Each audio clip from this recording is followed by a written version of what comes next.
You are listening to the Nightly News Podcast, the voice of the Knights.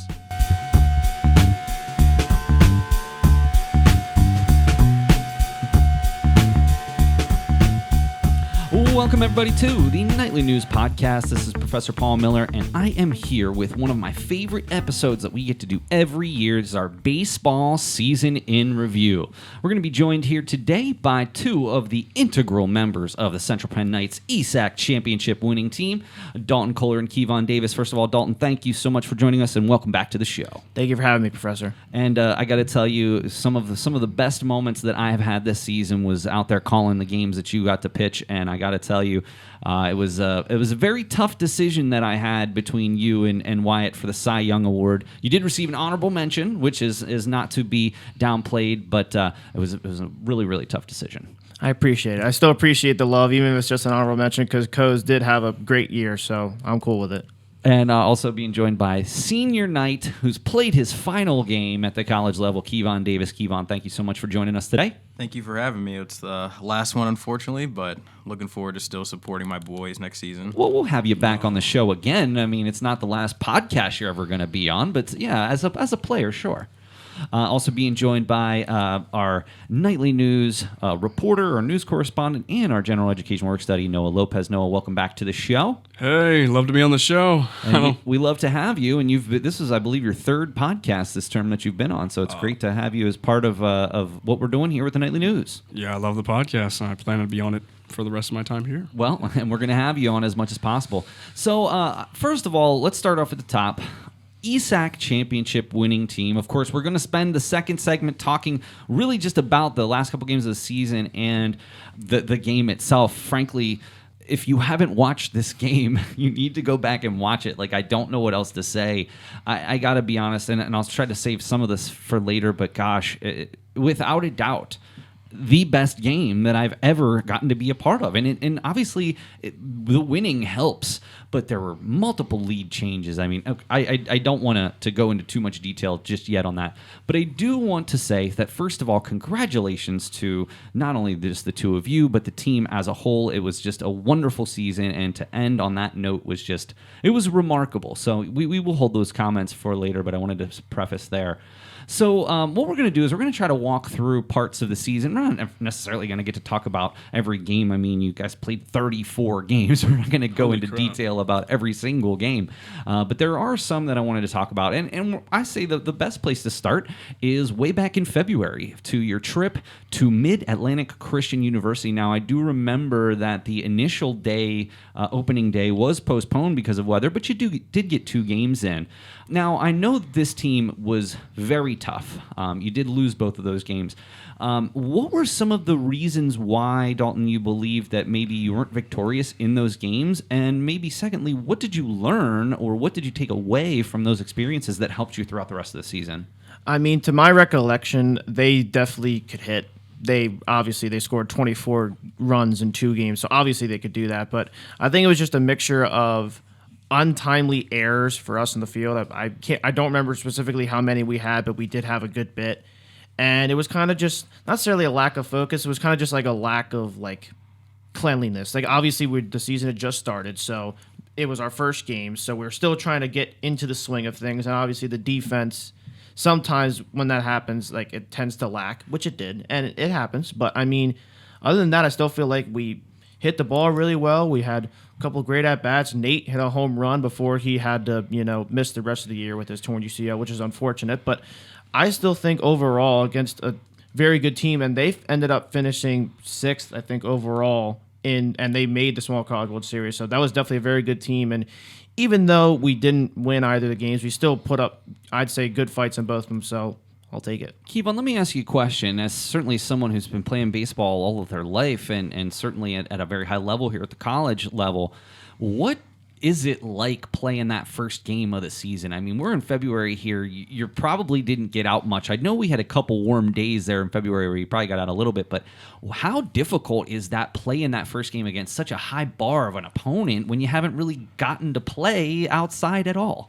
It's pretty nerve-wracking. A lot of people's emotions are up. The freshmen, it's their first game, and they're going all the way down to North Carolina, so they're pretty amped. And, emotions are high. You don't want to mess up too much. It's the first game, but I think what happened in that game is we had to understand that you're not always going to play up. You're going to have to come down from leads and come back, and we just never bounced back from that after we got down. And I think towards the towards the middle of the end of the season, we started to learn that. But early on, we didn't know how to play down.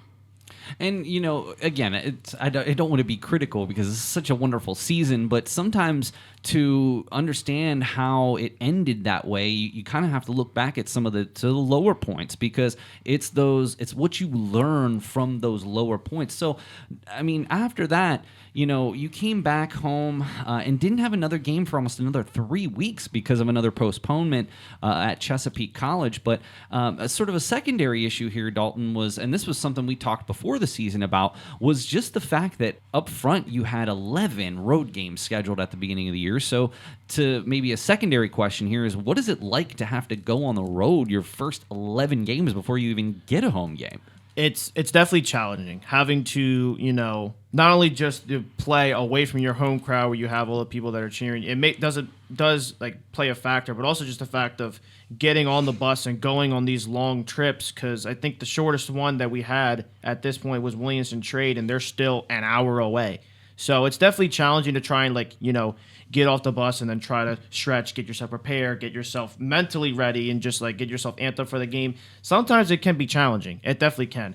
And it's kind of just a mental fortitude type of thing where you have to be, okay, obviously we're not at home, so we have to, it doesn't matter whether we're home or on the road, we still got to play with the same amount of intensity that we would if we were in front of hundreds of screaming fans. Obviously, you don't get hundreds of fans, but you get the point. No, for sure. And so one of the things that happened, like we said, there was a postponement again earlier in the season. So you had 5 games scheduled. You only really got to play 2 up until the Penn State Schuylkill, who, if I'm not mistaken, also made the Small College World Series I think they were the 10 seed or something like that. So, I mean, but again, you go into that game, you beat them on the road in essentially your first game, and again, another 3 weeks. So you played 2 games, it's another 3 weeks till you play again. You win the 5-0 game on May 12th. Unfortunately, fell in the second game of that Penn State Schuylkill contest back on March 12th. So what was it like as you left there? Did you think that these guys were, I mean, you obviously beat them one game, and I mean, did you think that these guys were a better team than you? I mean, end of the season rankings they ultimately were, but what was your impressions from that game? I mean, going in, we always try to take our opponents seriously. We never try to take them lightly, even if it's a team that we know going in is not going to put much of a fight, or we've seen them before, we know they're not good. We still try to not try to play down to their level and try to play up to ours. We definitely going in thought they were going to be pretty solid, and afterwards I thought, hey, they're not a bad team by any means, but I mean, they're definitely beatable for sure. That's the way I looked at it going after our doubleheader. So, Kevon, at this point in the season, 5 games in, you're 1-4. And again, we had both you guys on before the season, and you were very adamant about not only repeating as the ESAC champions, but, getting that berth at the Small College World Series. How difficult was it to basically go 1-5 up until that game against Williamson Trade, that 12-11 loss? It's frustrating because, as a baseball team, you want to win and you want to collect wins. And when you're not winning, everybody's upset and you don't really have an answer. And then you try and come back to the next game. And if you fail again, then it just keeps going on a roller coaster. But I think we did a good job coming at practice saying it's still early in the season. We still have 20 games left. There's still time for a turnaround. We just have to start now and not letting it snowball. And I think we did a really good job with that. Do you find yourself pressing when you're in a slump, that you have to try to make something happen instead of letting the game come to you? 100%, because a lot of times, as you know, in baseball, when you're down, people are trying to play hero ball, but a lot of times, a little single or someone like Nick Fulton, just a bunt just to get somebody over, and then having enough trust in the next guy to get that guy in is sometimes what you need. So let's talk about that game against Williamson. So the one thing that I got to notice, and we talked about on the broadcast in the later season game, is that this Williamson Trade team team was definitely not the Williamson trade team we'd seen the year before. If you go back to the year before, we played them on senior night, and if I'm not mistaken, they were 10-run ruled both games back in 2023.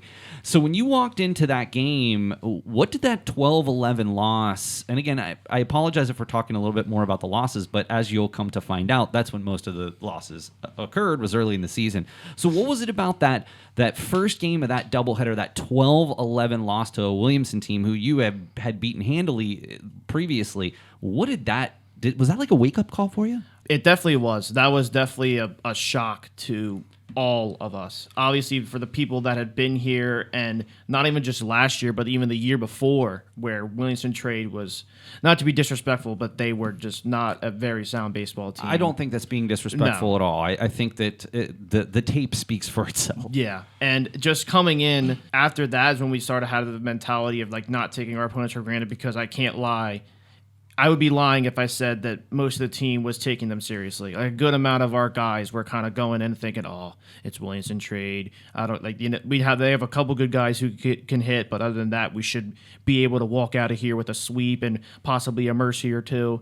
And then after that, we're thinking, "Oh, maybe this is a different Williamson Trade," because they had a couple more guys that could hit the ball, and then they had a couple solid pitchers that, for a lot of the game, shut us down. We're like, oh, well, maybe this is a different Williamson Trade we're talking about. It's not the same one that we're familiar with. And talk about an amazing game here in its own right. I mean, I understand that you were on sort of the wrong side of it. They ended up winning in walk-off fashion at the bottom of the seventh, but you were able to put 5 up in the top of the seventh.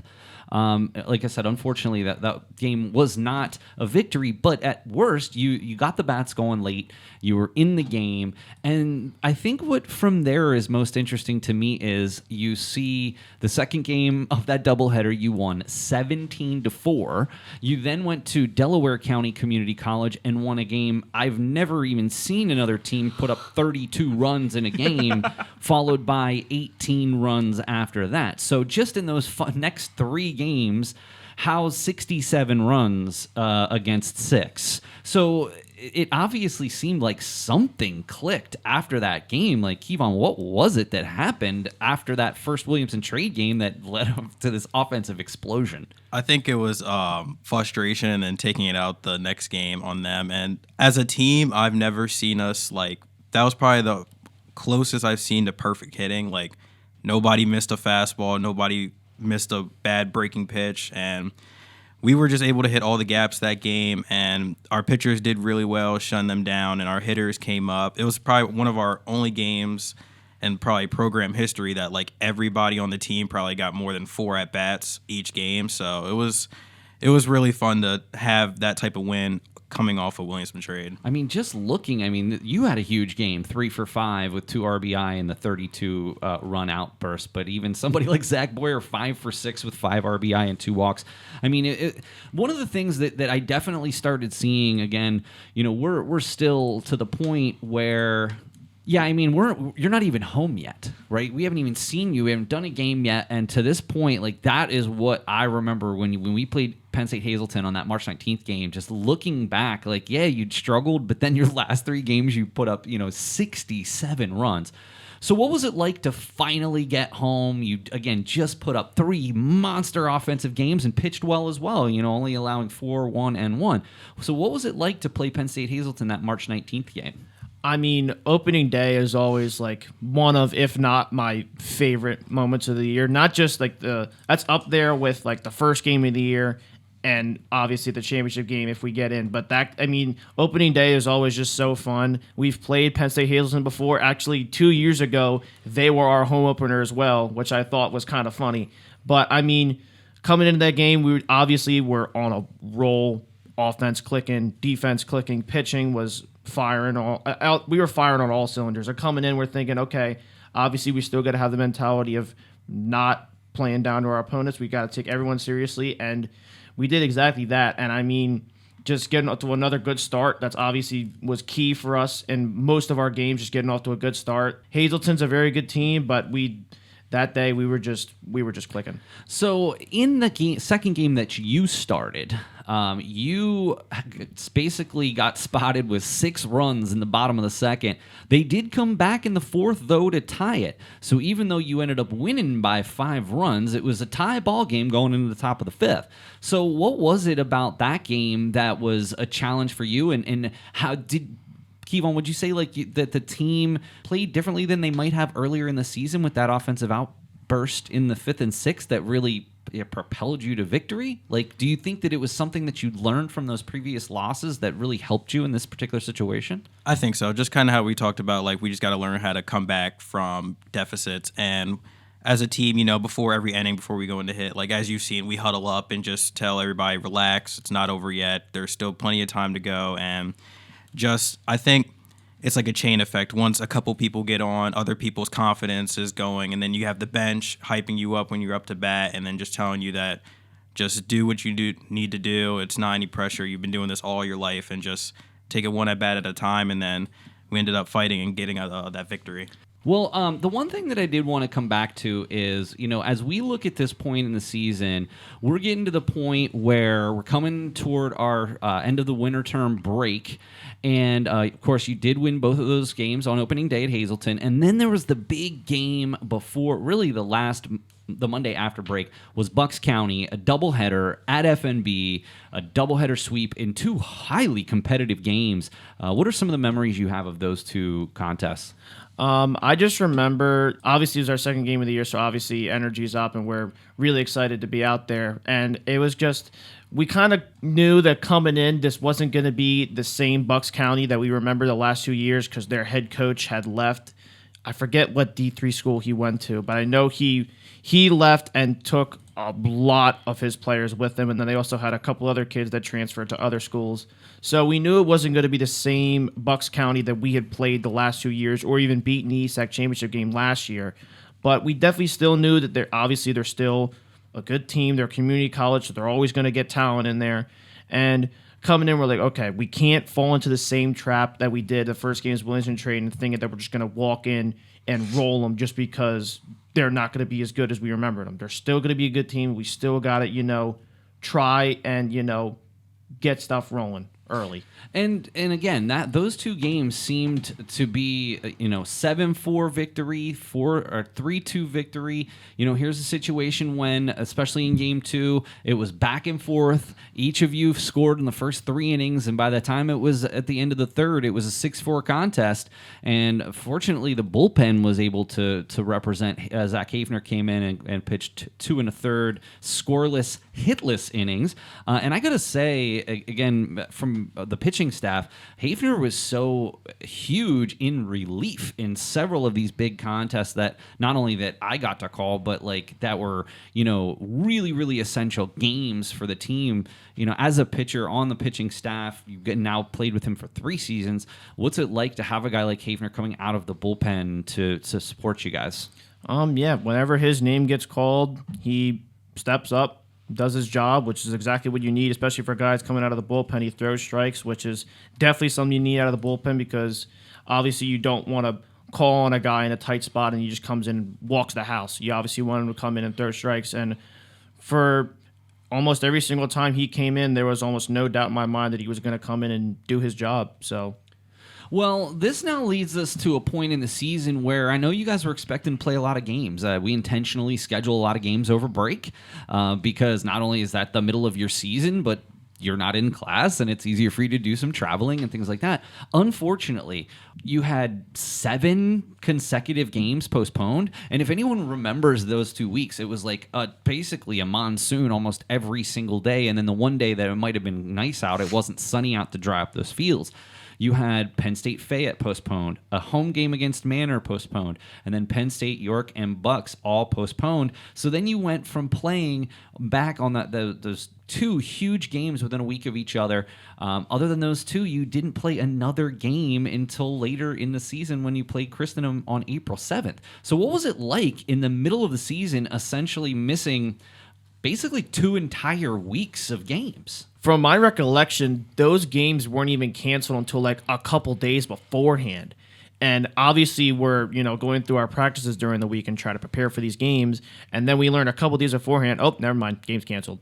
So it's kind of just like that on the edge of like you're getting ready for a game, and then right as you're almost ready, oh, game canceled. So it was definitely a challenge just to try and like stay ready for that game, just to know like, okay, obviously we're obviously going to play another game at some point. We just have to stay prepared. Doesn't matter who it's against or what games get canceled or don't. We just have to stay ready during our practices. Kevon, I mean, as an offensive guy, in terms of like, I understand pitching is different because you're much more regimented in terms of your schedule. For you, like, do you find yourself getting lost at the plate because it's been so long since you've had game action? Yeah, it's definitely frustrating. You go into practices, you feel good, you're seeing the ball well, and you're ready to play, and then you wake up the next day where it's like, okay, well, game's canceled, so I guess more practice on the swing. And then I believe the most frustrating one was Christian Dom, when it was like 40 minutes before we were about to get on the bus. I'd woke up, I was dressed, I was locked in, and then I see everybody outside. I'm like, why is everybody outside? And they were like, oh, the game's canceled. And I was like, okay. And then by this time, we haven't played a game yet. And it's frustrating just to know that you practice so much and you didn't even get to play barely any games over break. But I think for an offensive standpoint, just staying focused and just keep working on your craft. And then the next time that you play a game, you've already perfected that craft, so you can just take what you practiced on and show it in the field when it's time to play. Now, just to try to set something up for us listeners and maybe people who aren't as used to how practices run, things like that,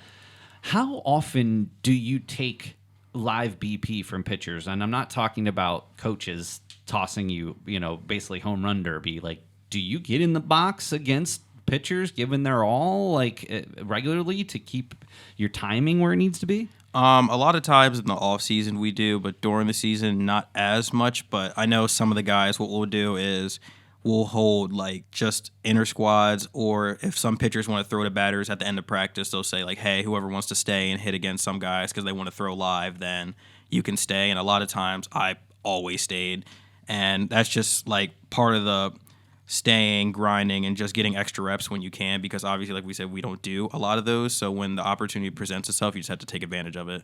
I think that's a good spot. We're going to take a short break, and we will be right back after this.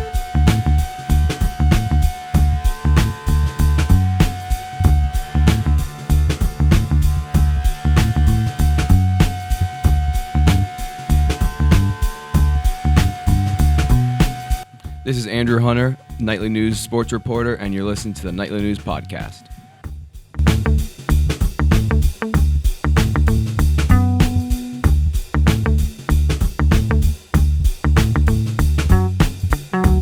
All right, back here with Kevon Davis and Dalton Koller for the Central Penn Knights. Also here with Noah Lopez. And so I want to come back.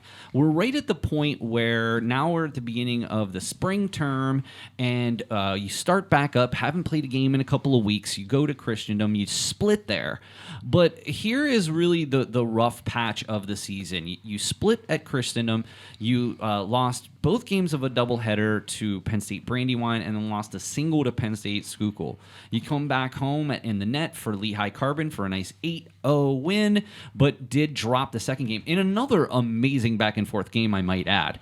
So here, you don't play for 2 weeks. You do get that first victory, and then you go to drop 4 of 5. Where's your thought process here at the end of that Lehigh Carbon game? I mean, after that Lehigh Carbon game, obviously the 8-0 win was definitely like something that we wanted to, try and focus on. Obviously, you don't want to. I mean, you do have to focus on the losses to a certain aspects. You got to learn what you did wrong. But I mean, that Lehigh Carbon game, I remember Wyatt Kozer had an absolutely terrific start. He was just absolutely dominant. That's probably the best I'd seen him all year. I just gotta remember after those Lehigh Carbon games, like, yeah, obviously we had lost 4 in a row, and obviously we weren't hitting as well as we'd wanted, or the defense was sort of lacking as well, but it was almost going back to what Kevon's point was. We were getting into that, funk of just like not being able to play from a deficit. Obviously, when we get off to good starts, it's easy for us to hold that lead. But there are times where, especially in this stretch of games, where we would fall behind and kind of just like weren't able to fight back. And then it would get to a point where just one sort of bad inning or one like a couple bad plays in a row, it just started to snowball on each other, and then that's when it got to a point where some of these games we just had no chance of coming back. Well, and to your point, I would definitely concur that Kozer's start in that first Lehigh Carbon game was easily his best. I mean, a complete game, 3-hit shutout, no walks. And this is something that Steve and I both talked about in the broadcast. Like, there's absolutely no question about Wyatt's ability. I mean, he is an unbelievable pitcher. But for him, it's all about control. If you find a game where he's controlling the strike zone and he's not making, he's not walking people, he's not hitting people, like those are the games where he is just untouchable, literally. We'll sort of counterpoint that, when we come back to the ESAC Championship game, where he definitely would probably admit he didn't have his best stuff that night. But those were right after two amazing starts, not only the one at versus Lehigh Carbon and then the second on senior night where he was just dominant. So, but yeah, give him a ton of credit for that. Now, Kevon, in the second game, this against Lehigh Carbon, this was really an interesting game here because to get off to the start, Anthony Garcia wasn't able to make it out of the second inning. You were at a 5-0 deficit going into the bottom of the second after convincingly winning that first game. Now, even though you lost this game, you were able to put 2 up in the third, 2 up in the fourth, and even gave it a run in the bottom of the sixth to try to get back, and you made it a game. What was it about? Even though there was a loss, was there anything in your mind? I mean, in this game, you were 1 for 3 with an RBI and a walk. So this was one of your good games of the season. So tell me about, like, even though it was a loss, what positives did you take away from Lehigh? Because this is about when you went on this massive winning streak. I think at the end of the day, you just have to tip your hat to their team. They fought and they earned that win. And as a baseball fan, a game like that, you can't be mad. Both teams fought, just timely hits at the right time. Lehigh Carbon ended up winning. But for us, there was really nothing to hang our head down. I mean, yeah, we could have fixed some things, but we battled the whole entire time and we didn't give up. So, you just have to take the loss and just say, we didn't play bad, just a few things to fix on. We'll move on to the next game. Well, again, moving on to the next game, this is really when a pretty amazing thing happened, and that's you came back, you won 2, one at Brandywine, one at Shenango. You did drop a contest against Shenango, but then ended up winning 8 consecutive games, including all basically division games, Williamson Trade, Christendom, Manor, and you won 4 in a row at Manor before dropping 1 to Albright before you came into the end of the season. So what happened during that stretch? Now, obviously, it coincided with conference games, and it also obviously coincided with home games. So would you say that this sort of winning streak got started after that 7-6 loss to Lehigh Carbon? I think after that loss to Lehigh Carbon, it definitely showed that, like, although we didn't come out with the win, as you mentioned, as Kevon mentioned, there's nothing to really hang our head about because we fought. And then after this game against Penn State Brandywine, that where we pulled it out in a single game, that was definitely like the turning point in our season because Penn State Brandywine is always a team that we have very good games against, and they're definitely a team that fights us harder than a lot of other teams that we faced. And the fact that we could come away with this win, even though there were some things that definitely went wrong during the game. We had a lot of, costly errors that could have cost us, but then we still kept fighting and we still, the offense was absolutely just, they were phenomenal during this game with sacrifice bunts, timely hitting, moving guys over, getting guys in. They were just really good and trying to get us back into this game. We ended up pulling out a win. And after this game, this game against Penn State Brandywine was definitely the turning point in our season. And this was a game you started, and I'm sure just looking at the box score, you would probably say it maybe wasn't one of your best outings, but even so, you still only allowed 3 earned runs in 4 innings, and you kept your team in the game, and that's the most important thing. So, but the question is, what did you learn specifically from your start that allowed you to, after this, really come into your own? Because this stretch from basically this game forward is really when you did some of your best work. So what was it about this game that helped you get on the right track? I just remember this game was easily one of my more frustrating ones because I felt like my stuff had been as good as it was in quite a long time.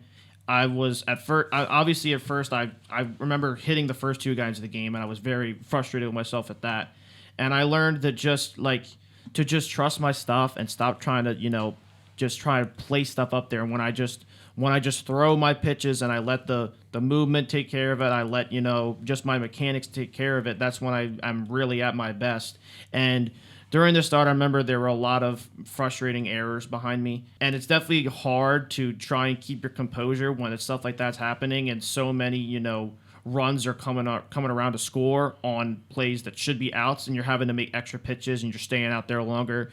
And it's definitely easy to get frustrated, but I would say I did my very best at trying to keep my composure and still try to fight through everything that was going on. And then after that start, I just remembered that errors are going to happen, bad things are going to happen. All I can do on my end is throw strikes, limit walks, limit hit by pitches, and just trust my mechanics and just trust my ability to just throw my best stuff at them and get outs that way.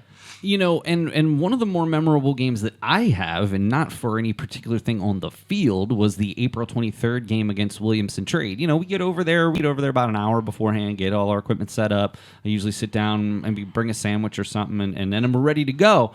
And then it's like 5 minutes to game time, and there's still no team. And it was 30 minutes after game time, and there's still no team, and there's like no update. No one really knows what's going on. Like, how is that for you guys when you're getting ready for a game and the other team isn't even there? Like, you don't even know if they're coming. So I remember a day beforehand, the coach of Williamson Trade had emailed Stern that they were going to be a little late and they weren't planning to leave until an hour before the game. We're like, okay, well, you realize that you're an hour away. You're going to be showing up like half an hour before the game. They're like, yeah, we know, but we got guys coming out of class. So I was like, whatever. They're going to be showing up late. I'm still going to do what I need to do to get prepared for my start, because I knew regardless I was starting the game.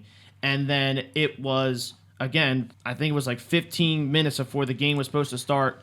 And then Coach Stern walks up to me and goes, oh yeah, by the way, they're going to be showing up late, so you can just pause your warm up for now. And I was like, I'm trying to get ready, and I'm like having to cut off my routine mid-routine. I'm like, all right, well, I guess I'll just have to wait for a little bit. And then I remember warming up in the outfield and trying to get back up. I didn't even really have to get that ready because I was so angry in the moment. I was like, I can't believe that they're doing this. That's what I wanted to ask you. Like, with you starting that game, like, what did you have extra anger toward? You've already said you did. For sure. I was already frustrated because I knew obviously it's a conference game, so it's a very important game. FNB too? Yeah, absolutely. And obviously, going in, we knew that Williamson Trade was going to be the most likely opponent for the ESAC Championship. And then after all this happened, I was like, oh, I'm going to do everything in my power to not let these guys get a hit today. Well, a good game it was, and of course followed by a couple more, 2 against Christendom convincing victories, as well as 2 more against Manor. That was an odd one that you had to play at Susquehanna Township High School field. What was it like playing on a third different surface this season? I mean, the field itself, in my opinion, wasn't bad. I mean, it's definitely weird playing in a stadium or field you've never played on before. But obviously, when you go to these away games and you're playing a new team, like this year, we had never played Delco before. That was a new field. Played on Manor, that was a new field. So it's definitely challenging in the moment. But then once you learn the landscape and you learn okay, there's holes in the outfield, or there's no the lip between the infield grass and the dirt is whatever. Once you get an understanding of what the field is like, you can it really just is almost like a non-factor. Well, I do want to come back just a little bit ahead. So I want to come back to Kevon here. We're talking about the senior night Christendom game. Now, I know that game was difficult for you because you had an injury in that game. So we'll talk about that in a moment. But let's talk about what some of the feelings and emotions were for you coming into that game. Like, I know your family was there. I got to say hello to them. What was it like for you coming into that game knowing that, not knowing that we're coming back for the ESAC Championship, right? Last game at FMB, senior night, 7 seniors, you being one of them. Walk us through some of those emotions. It was very nerve-wracking because some people don't know about me that in 2020 I was in high school, so my year got canceled because of COVID, so I never got to have a senior night, and it was my first one, especially in a minor league stadium, a lot of people there. It was really great to walk out with my parents, hug Stern, talk to Casey, and get those amazing gifts that I got from them. And you really have to take it all in of where you're playing because, not a lot of teams have the opportunity to play at a minor league field. Granted, some teams have their own field, but it's still a blessing that we get to play at a minor league field. And anytime I go to the Senators game and watch, I'm like, I still can't believe like I'm on that dugout side, that I'm playing down there on this field. It's just really nerve-wracking, and I loved playing there. Well, and we did talk about this, and fortunately, it was not a serious injury, but you were trying to leg out a single, and I believe you were safe, right? No, Okay. I was It was a close play either way. You're busting butt down the line to try to make that a safe call, and then you came out, and it was like you were holding your knee, and like anytime you see somebody holding their knee, you never know what to expect because there's so many different ligaments in there. Can you tell us what exactly did happen? So I swung, and then Emily actually congratulated me. I pulled my quad about halfway up the line, but adrenaline pumping, I was still able to run, but it was with a limp. But after I like hit first, it just completely was gone, and like it felt. That's probably the closest thing I've ever felt to either being like shot or stabbed. It was just excruciating pain. Like anytime I lifted my left leg or tried to move, like I couldn't. It just hurt so bad, and that was the first time that I ever in my life had to be put on crutches for a little bit, and those absolutely sucked because it just felt like I had like a disability and I couldn't walk anywhere, and it was a rough time. And we'll come right back to this. What is tough for us, which is different than maybe in other situations for commentators, is we don't really have.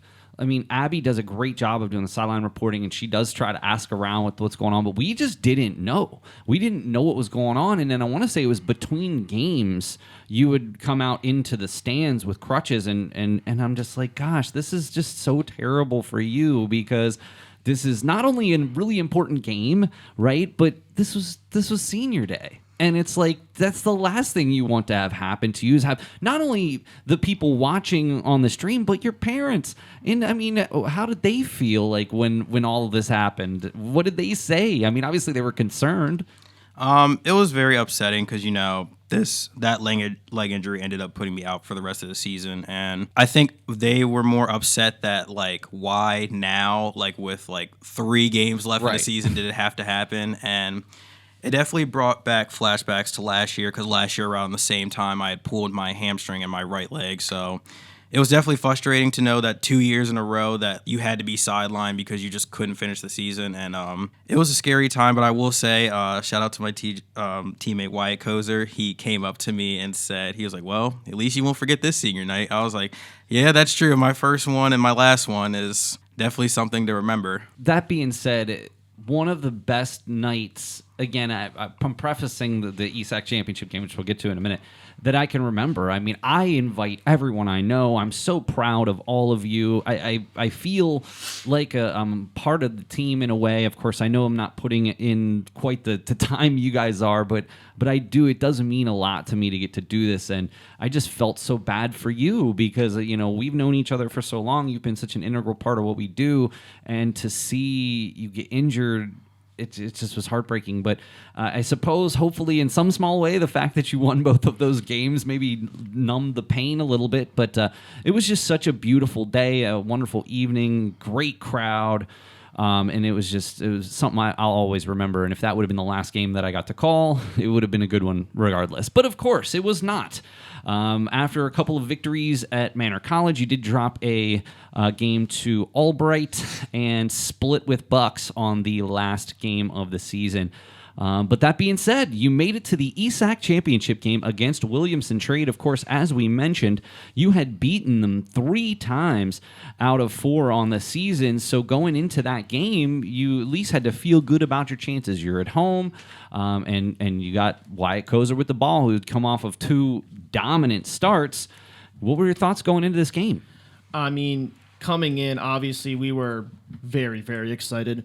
We obviously, before the season, had, wanted to, at the bare minimum, at least retain our ESAC championship game. If we, unfortunately, couldn't make Small College World Series, which we didn't, but we, coming into the game, we're like, okay, this is definitely, this is our first home game, our first home ESAC championship game. This is already going to be, obviously the stakes are high. We're there. We're ready. And now that we're at FMB, we're in front of our home crowd. we were just so excited. We couldn't wait for this game to start. Even just the days leading up at practice, we're like, we don't care. We're ready for the game. We don't want to practice anymore. We're done. We're ready to play this game. And then coming in, obviously, with everything that happened with Williamson trade, beating them 3 times out of 4, them beating us in a walk-off at their field with all their fans screaming at us. And then when they came here, obviously, the whole situation with them showing up late happened. We obviously had no love lost between the two teams. So coming in the game, we were very, very excited, and we definitely had very good, thoughts and hopes of us retaining our ESAC championship. How many times have you watched this game? I've had to have watched it back at least like 3 or 4 I times. have too. At least. I went home that day and watched it immediately because I wanted to make sure not only just how it looked and how it sounded and everything, but it was literally the most exciting game that I have ever been a part of. And again, this is taking nothing away from any other game or any other person who has been a part of Knights baseball. But when I think not only what was on the line, but the quality of the game, walking off, putting up, a run in the bottom of the 8th when you're down 1 to tie it up with Owen Zell with one of the most clutch hits with 2 outs. And then, bottom of the 9th, McCoy walking it off after a couple of frankly close calls. The Montero play at first where he slid in and was in there by at least 5 feet. I still look back, and I had a great view on the camera too. So, but again, and really some of the umpiring in that game was suspect. The strike calls were, look, And I'm curious about how you feel, but how do you deal with when an umpire is not being consistent? Yeah, I always say this to people when I'm pitching or even just, playing the game in general with umpires. I would rather an umpire have I'd rather him have a consistently bad zone than an inconsistently good zone, because it's frustrating when you're having an umpire that's inconsistent and you make one pitch, he calls it a strike. You then throw another pitch in the exact same spot and he calls it a ball. And it's like, okay, so what's it going to be all day? Is it going to be a strike or a ball? I'd rather you have a pitch where it's like 3 feet off the plate but you call it a strike every time. It's like, okay, well, at least I know at 2 strikes this pitch is coming. I have to swing at it. And it's definitely frustrating at times having to deal with that. But you got to realize that not only are you playing with these umpires, but they're also playing with these umpires. So they easily are also getting just as frustrated as you are. So you have to just control what you can control and not let those type of situations play a factor in the game. You got to do what you can to try and overcome stuff like that. And I think what the biggest problem I had was because let's just say early in the game it was a tight strike zone. And then as the game went on, it seemed to expand slightly. And then in the later innings, it seemed to shrink again. And trust me, I can only imagine. I have one of my very good friends and my future brother-in-law is an umpire at a high level, at the high school level. And I understand. It's not the easiest thing in the world. However, the home plate umpire in that game definitely had one of the most inconsistent strike zones that I ever recall. Now, I do want to ask you this question. One of the things that we mentioned on the broadcast was the person that Kozer was up against, Jacob Nauman. And first of all, Steve and I both gave this guy a ton of credit. Why in the world did they leave this guy in here for 148 pitches? I don't know. I don't know if they didn't have any other guys that they available. I don't know if they didn't have anyone else they trusted. All I know is this guy, he pitched his heart out for all things considered through 148 pitches, which is just... Have you ever thrown anywhere near that? No. I think the most I've ever thrown was 106.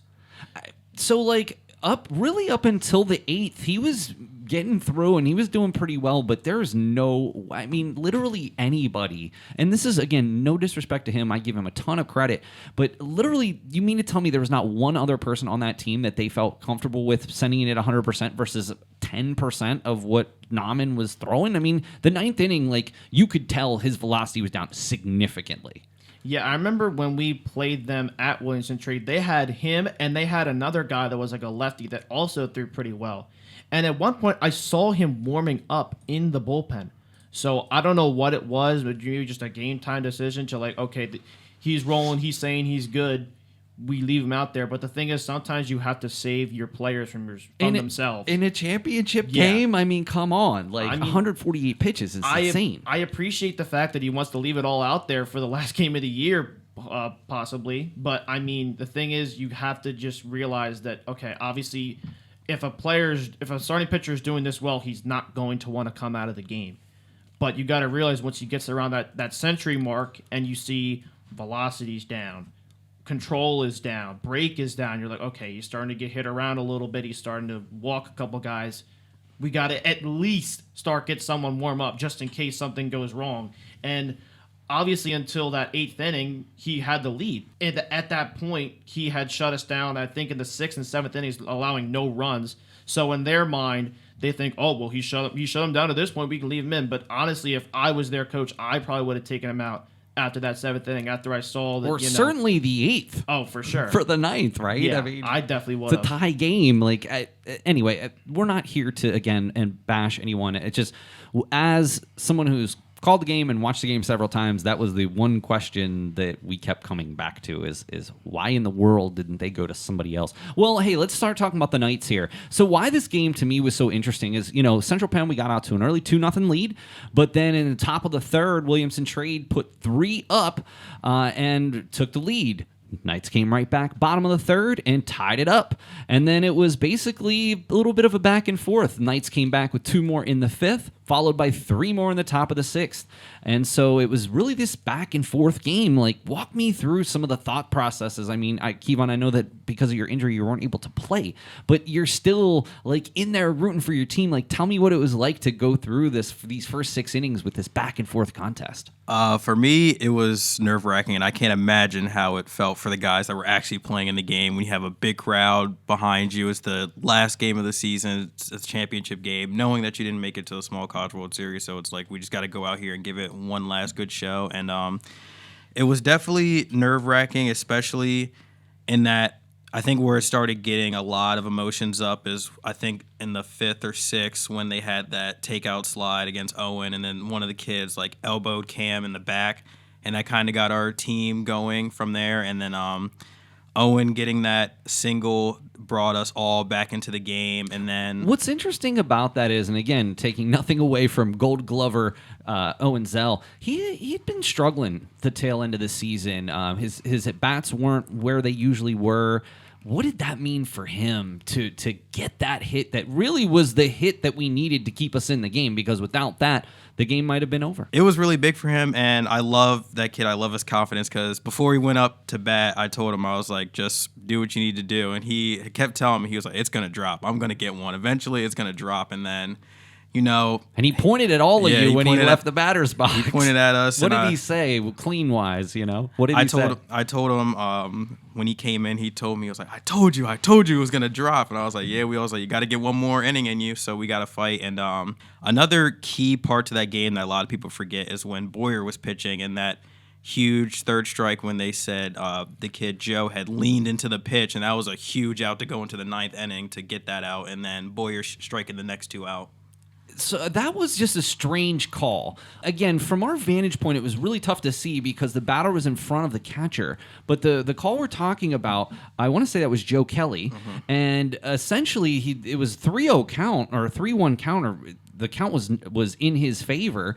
And the pitch was a little inside. And the umpire said that he leaned into it. When if he just would have gotten out of the way, that would have been ball 4 and put him on first base. So that was, again, for every call that went against the Knights, that was the one call that went for the Knights that really changed the difference. Let's go to the bottom of the 9th here, okay? Boyer comes in and, shuts him out, 2 strikeouts, no base runners. Tell us about, I heard through the grapevine that Zach demanded to be put in the game in that spot. Tell us a little bit more about that. I just remember from my perspective because I was told to start getting warmed up in the 6th or 7th, and then Criswell was also told to start warming up an inning before that. We're all in this state of limbo, all right, who's coming in next after Hafner when he comes out, if he comes out, and then we had learned that it was going to be Boyer, and we're like, okay. It's definitely, weird for us to start warming up and then not. But hey, you know what? We have all the faith in Boyer. We know he's going to come in and do his job because in the couple outings where he did come into relief, he pitched really well. So we're like, okay, I have all my faith in him. Obviously, it's his last game at FMB in the championship game. In I'm college. Like, yeah, I know he is going to come through for us. So I had all the confidence in the world ready for that last inning for him to pitch. And McCoy, his at bat in the bottom of the ninth. I mean, rookie of the year on the team. And again, that's to take nothing away from people like, Nick Joseph that had played really well. David Thomas, who'd made significant contributions. But Tanner McCoy, as the season went on, just Mr. Clutch in the middle of that lineup and came through. Tell us what was going through your mind during that at bat. I just knew after, I believe it was Gabe, when he hit that sink, because obviously we had Nick get on to start the inning, and I was like, okay, that's good. And then we had Gabe get the single. I'm like, oh, it's over. I knew coming in, I'm like, Tanner's coming up. He's been absolutely red hot in the second half of the season. Like, it's over. I'm like, Tanner, you gotta come through. Obviously, we were kind of like, Tanner, come on, end it, let's go. And we were just like, okay, Tanner's got this. He has been absolutely dialed in. He's been absolutely on fire. And I'm like, it's his first championship game. I know he's not going to disappoint. I had full confidence in him coming in that last at bat and ending it, and he did exactly that. And I'm surprised I still have a voice after the call of the base hit. Again, I'll never forget it. And you know what? The one thing that I really remember is when we were going through the half innings, we would do our read, and then I'd try to give us a little small break. And there was one, I think it was either seventh or the eighth during our break. I looked over to Steve and I said, I don't know how I'm sounding here because I'm so into the game. I'm so emotionally invested into the game. I'm hoping that I'm making sense because you get to a point, and I'm sure you guys in doing your own commentary, I'm sure you've seen for me, it's almost like, I hate to say this, and I don't want to cheapen what we do because it takes a lot of skill, but it's almost like I'm on autopilot to a certain point. When you think back about certain things you said, or I'll watch back, I'm like, I don't even remember saying that. And it's not in a bad way. It's just, it's an instinct thing like you were talking about with pitching earlier. But yeah, that was one, and I looked over at him, I'm like, I hope I'm making sense. I hope I'm sounding okay because I'm just so nervous for you guys, being there. And I knew how much it meant to you, obviously. And, I knew that the game was important no matter what, no matter small college World Series or what have you. So, Kevon, what are your thoughts when the hit hits the ground and the runner comes across and scores? In the beginning of the inning, I had gathered up the guys, and to keep it clean, I told them, I was like, this guy is not better than you three. You three are been the hottest hitters in our lineup, and his velocity is going down. Just keep it simple. Just keep your head down and keep your barrel through the zone. And Nick has got his single, and then I just told Gabe, I was like, again, same thing. And then Gabe had got his single, and I told Tanner, I was like, it's nothing new. I was like, same thing, jump on the fastball when you see it. It's going to be flat. He's tired. Just make him pay for it. And I think the funniest part about watching the video is you could probably hear a pin drop when the pitcher releases the ball and everyone's just holding their breath, and you hear Tanner's bat and you don't know where it's going to go. And then I just see the ball go up the middle. Me and Dalton, you can watch on the broadcast, me and Dalton are right on the first baseline while the play is still going on. And Coach Sackman's like, get off the field, the game's still going on. And I had felt my quad injury, but I swear to you on my life, I did not feel any pain for that 30 seconds of running on that dog pile. And it was just really amazing to see Tanner get that hit up the middle, watch the dog pile happen, and it was really great to go out like that, especially with me being a senior, unfortunately not being able to play, but still going out on a high note being an ESAC champion. Well, it was like a Jason Hayward moment for the 2016 Cubs. You pulled everybody aside. You helped lead them to victory through your words, man. So you just go to illustrate, though, that even in a situation where you're injured, that not only are you a team leader, you have the ear of the people who are looking up to you. So all the hard time and work you put in, that's why they listen to you. That's why it resonated with them, because they respect you and they respect the hard work you've put in, and that, the comments that you made to them. How do we know? Maybe that made the difference. Maybe you're the reason we won because of that inspiring conversation that you had with these folks. I mean, I don't want to just boil it down to something that simple, but we are human beings. We are people, and we are impacted by emotion and, the nerves that we have and how we deal with those nerves. You never know. That might have been the difference, Kevon. So don't downplay it. You were still involved. You were still rooting on your team, and that's all that matters. So, well, gentlemen, where do we go from here? Well, the bottom line is Back-to-back ESAC champions, the Central Penn Knights set a school record with 22 victories. I mean, yes, of course, you're losing, MVP Zach Boyer. You're losing Zach Hafner, who is, again, another huge contributor. You're losing several other people. And just for time, I'm not trying to exclude anyone, but thank you all for being a part of the team. But, losing you too, Kevon, it's going to be tough. But I think that the team has a lot coming back. Of course, Dalton, you and Kozer will be back leading the team on the mound. I mean, what can we look forward to next season? I'm going to do everything in my power during the offseason to just perfect on what I had in those last 2 starts, because I know senior Adam Hoover told me after the start against Williamson Trade that was the best he had seen me since my freshman year, and I honestly couldn't agree more. That was easily the best I've felt, most confident I felt. I'm not saying that my other starts I wasn't confident, because I was, but that start I was more locked in than I had ever been mentally, in any start in last year since my freshman year. And I just know I'm going to do everything that I can to build off of what I had and carry those last 2 starts into next year. Kozer is going to do what he can do during the offseason, and I just know this team's going to come back trying to get a 3-peat.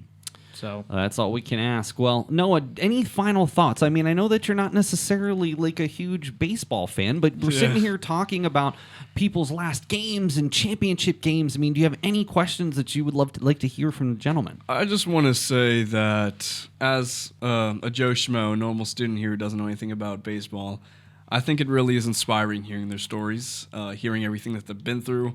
And as Kevon's leaving, he's going to leave his legacy behind. I can see that. And I know the players are going to miss him. And our team is going to miss him as well. I've seen the numbers. I mean, I can read at least.